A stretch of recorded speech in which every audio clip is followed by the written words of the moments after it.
Hello my dear students, कैसे हैं आप सभी।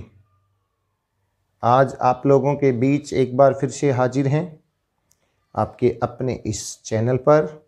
और आज जैसा कि आप देख पा रहे हैं, आज हम बात करने जा रहे हैं माय डियर स्टूडेंट्स बायोलॉजी के चैप्टर नंबर 1, जिसका नाम है जैव प्रक्रम। जैव प्रक्रम के बारे में हम बात करेंगे। पाठ नंबर 6 है और 2022 बोर्ड एग्जाम के लिए 9 नंबर का चैप्टर है माय डियर स्टूडेंट्स। 9 नंबर, एक चैप्टर अगर आपने कंप्लीट याद कर लिया तो आपको कितने नंबर प्राप्त हो सकते हैं? 9 नंबर।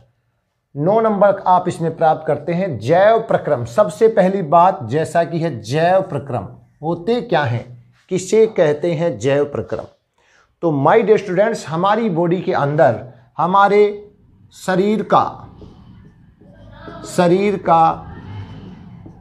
अनुरक्षण, एनसीईआरटी के कोर्स में एक शब्द है अनुरक्षण, अर्थात हमारी बॉडी के अंदर विभिन्न प्रकार के कार्य करके हमारी बॉडी को मेंटेन करने का काम अनुरक्षण। तो जैव प्रक्रम वे सभी प्रक्रम जो जीवों के शरीर का अनुरक्षण करते हैं, जीवों के शरीर का अनुरक्षण करते हैं, वो क्या कहलाते हैं बच्चों? जैव प्रक्रम कहलाते हैं। जीवों के शरीर का अनुरक्षण करने वाले सभी प्रक्रम जैव प्रक्रम कहलाते हैं। तो ये था अपना जैव प्रक्रम। और जैव प्रक्रम टॉपिक में अपने को पढ़ना क्या क्या है बच्चों? सबसे पहले अपने को पढ़ना है पोषण। सबसे पहले हमें पढ़ना है पोषण। पोषण की बात अब करते हैं। उसके बाद बच्चों इसमें हमें पढ़ना है श्वसन। 4 प्रक्रम हमें इसमें पढ़ने हैं। तीसरे नंबर पे हमें पढ़ना है परिसंचरण। और चौथे नंबर पर बच्चों हमें पढ़ना है इसके अंदर उत्सर्जन। और ये सभी प्रक्रम जीवों में होते हैं, सजीवों में होते हैं, इसलिए जैव प्रक्रम है। 4 प्रक्रम हम इसमें पढ़ने जा रहे हैं। बाकी प्रक्रम अलग लेसन में है, लेकिन वो लेसन हटा हुआ है बोर्ड एग्जाम 2022 में कोरोना की वजह से, तो इसलिए उसका यूज होगा नहीं। पोषण, श्वसन, परिसंचरण और उत्सर्जन। सबसे पहले हम बात करने जा रहे हैं, सबसे पहला टॉपिक है पोषण। और पोषण के अंदर हम बात करेंगे पादपों में पोषण, प्लांट्स में पोषण।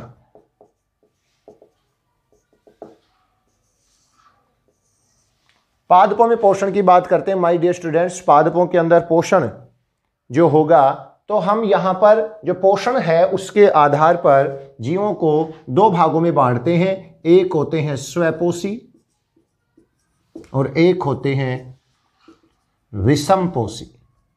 देखिए बच्चों, इनकी डेफिनेशन भी आपसे पूछी जा सकती है। जो जीव हैं उनको हम 2 भागों में बांटते हैं। एक होता है स्वपोषी, पोषण के आधार पर जीवों को 2 भागों में बांटा गया है, स्वपोषी और विषमपोषी। हम बात करें स्वपोषी की। स्वपोषी वातावरण के सरल कार्बनिक पदार्थों का उपयोग करके जटिल कार्बनिक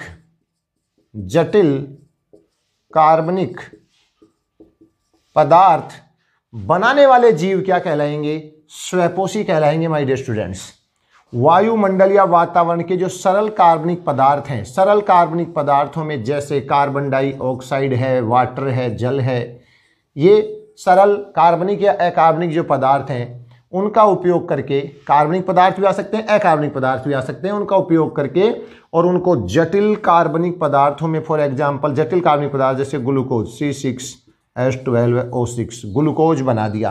तो इस प्रकार की जो प्रोसेस होती है वो किस में होती है? स्वपोषी में होती है। और बच्चों इसके अलावा हम बहुत सिंपल तरीके से अगर देखें तो स्वपोषी क्या होते हैं, तो हम कहते हैं जो अपना भोजन स्वयं बनाते हैं वो स्वपोषी होते हैं। तो बच्चों जो स्वपोषी होते हैं वो अपना भोजन स्वयं बनाते हैं, बिल्कुल सही बात है। स्वपोषी की बात हो रही है, खुद का भोजन स्वयं बनाते हैं। तो बताओ कौन से प्रक्रम द्वारा बनाते हैं? स्वपोषी में पोषण, प्रक्रम का नाम बताइए जिसके द्वारा ये कौन सी ऐसी अभिक्रिया है, कौन सी क्रिया जिसके द्वारा पोषण करते हैं? तो बच्चों वो है, शाबाश, प्रकाश संश्लेषण। ये वो रिएक्शन है, ये वो प्रकृति में होने वाली प्राकृतिक क्रिया है जो किसमें होती है? स्वपोषियों में होती है। स्वपोषी में सभी हरे पेड़ पौधे व कुछ जीवाणु नील हरित शैवाल जैसे प्रकाश संश्लेषण की प्रक्रिया करते हैं। तो प्रकाश संश्लेषण की जो प्रक्रिया है ना स्टूडेंट्स, ये प्रक्रिया इस जीवन का आधार है, इस सृष्टि का क्या है? आधार है। अगर आपसे कोई कहे कि सृष्टि के अंदर भोजन बनाने का एकमात्र जो प्रोसेस है वो कौन सा है? प्रकाश संश्लेषण। अब बात आती है स्वपोषी प्रकाश संश्लेषण करते हैं।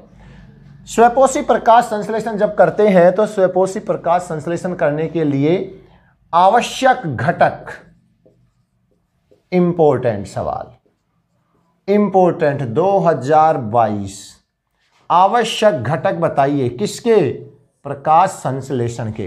प्रकाश संश्लेषण के लिए कौन कौन से घटकों की आवश्यकता होती है? तो बच्चों इसमें 4 घटकों की आवश्यकता होती है। पहला है कार्बन डाइऑक्साइड, दूसरा है वाटर जल, तीसरा है सनलाइट सूर्य का प्रकाश, और चौथा है हरे रंग के पौधे बताए थे, क्यों?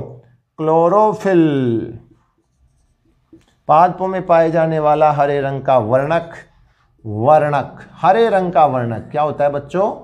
क्लोरोफिल। तो इन 4 चीजों की आवश्यकता होती है, इसलिए इनको कहते हैं प्रकाश संश्लेषण के 4 घटक।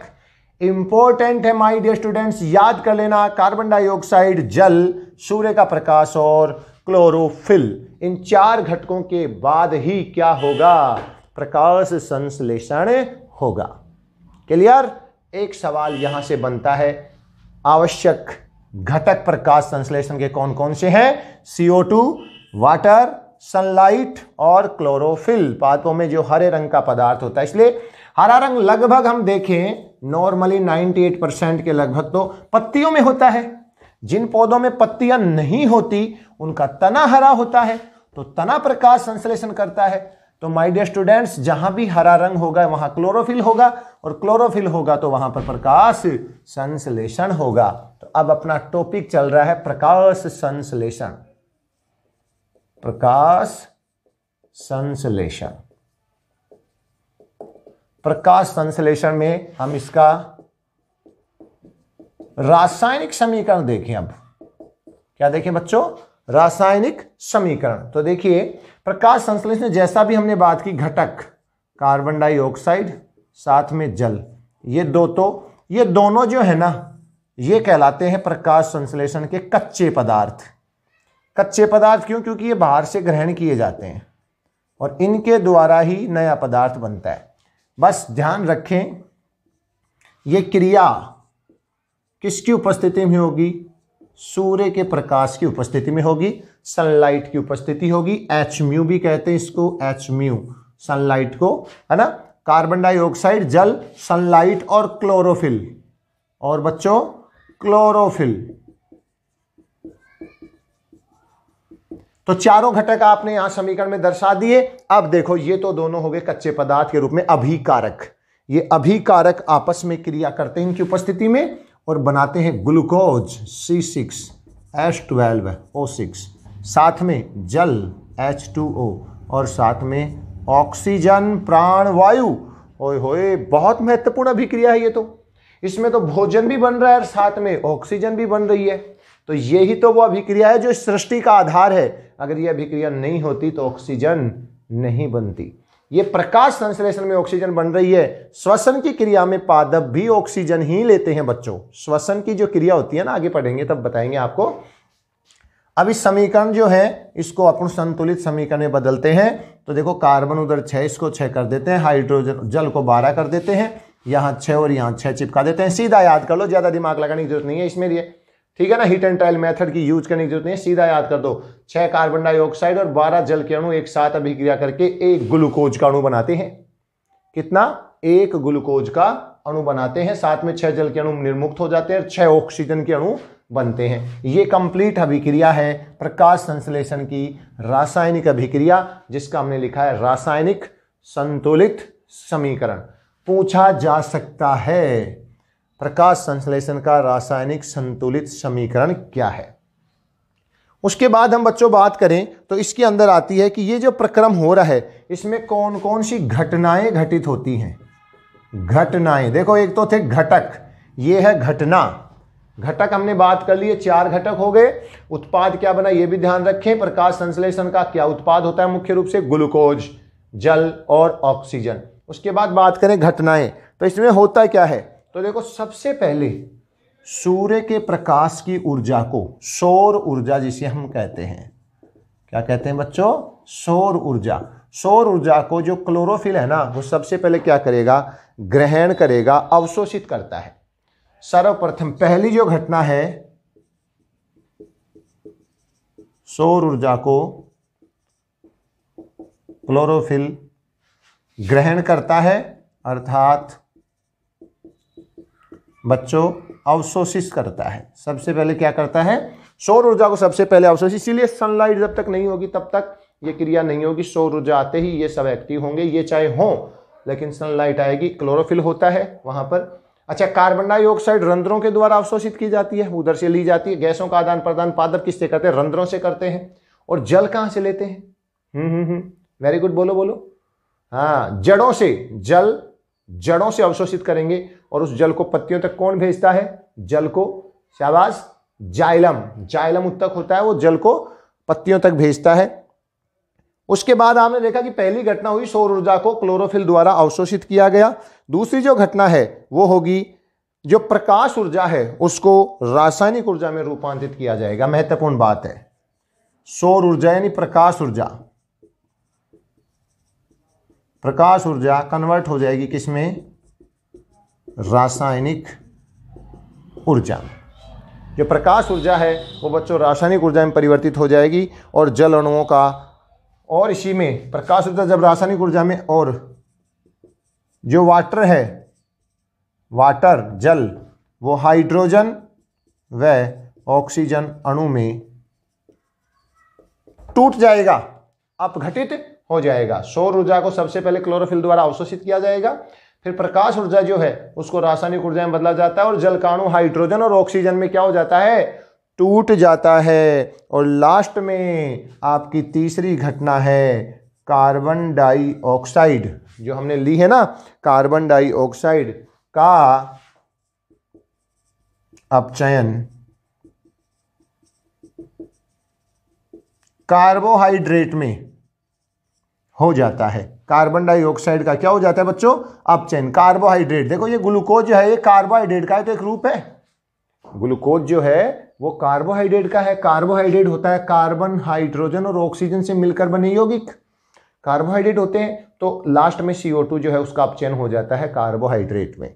तो यहां ये भी ध्यान रखना है कि लास्ट में जो कार्बन डाइऑक्साइड, देखो यहां पर प्रश्न बन सकता है ऑब्जेक्टिव टाइप, कि निम्न में से कौन सी घटना प्रकाश संश्लेषण के दौरान नहीं होती है। तो वह आपको 3 तो ये देगा कि सौर ऊर्जा का सबसे पहले क्लोरोफिल द्वारा अवशोषित करना, फिर प्रकाश ऊर्जा का रासायनिक ऊर्जा में बदलना, और जल के अणुओं का हाइड्रोजन और ऑक्सीजन में टूटना, और फिर कार्बन डाइऑक्साइड का अपचयन किसमें, कार्बोहाइड्रेट में। और एक चौथा ऑप्शन आपको कुछ भी मिल सकता है जो इसमें नहीं है। तो आपको ये तीनों बातें याद होनी चाहिए, तब चौथा ऑप्शन आप अलग कर पाओगे। तो इस तरह से आप लोग ध्यान रखें, ये भी इंपॉर्टेंट है कि कौन कौन सी घटनाएं घटित होती हैं प्रकाश संश्लेषण के दौरान।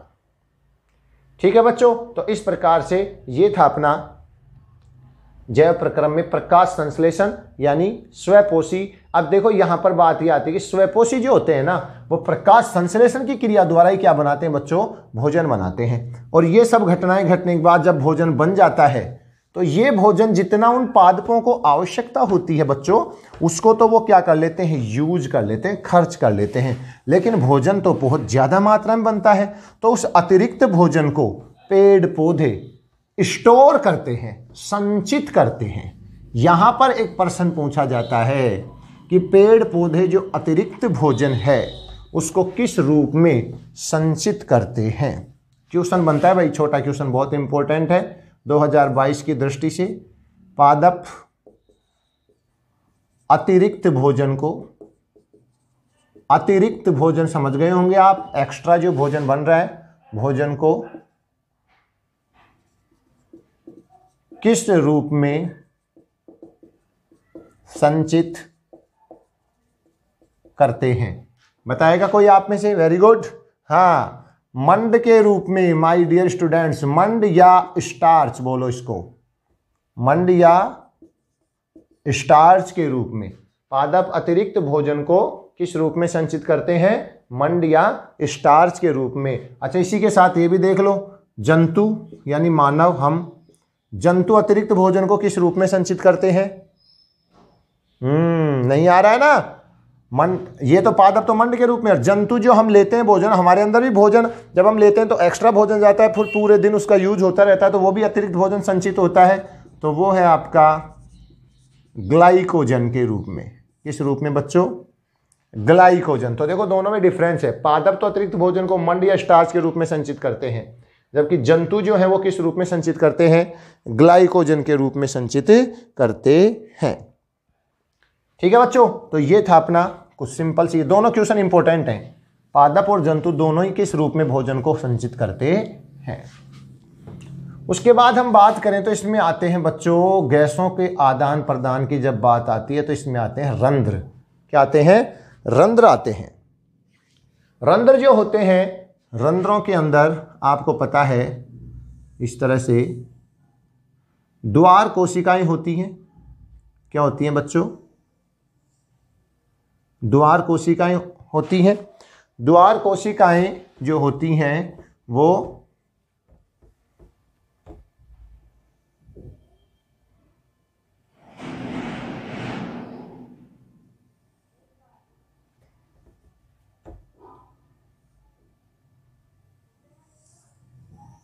इस तरह से द्वार कोशिकाएं होती हैं, आपस में टच हैं यहाँ पर, और ये जो रंध्र है ये द्वार कोशिकाओं के आधार पर ही खुलते और बंद होते हैं। इनके चारों तरफ होती हैं सहायक कोशिकाएं।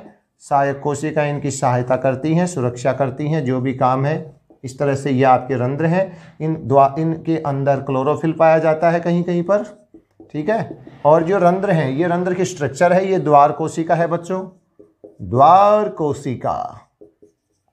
ये है रंध्र छिद्र, ये है सहायक कोशिका, सहायक कोशिका, ठीक है।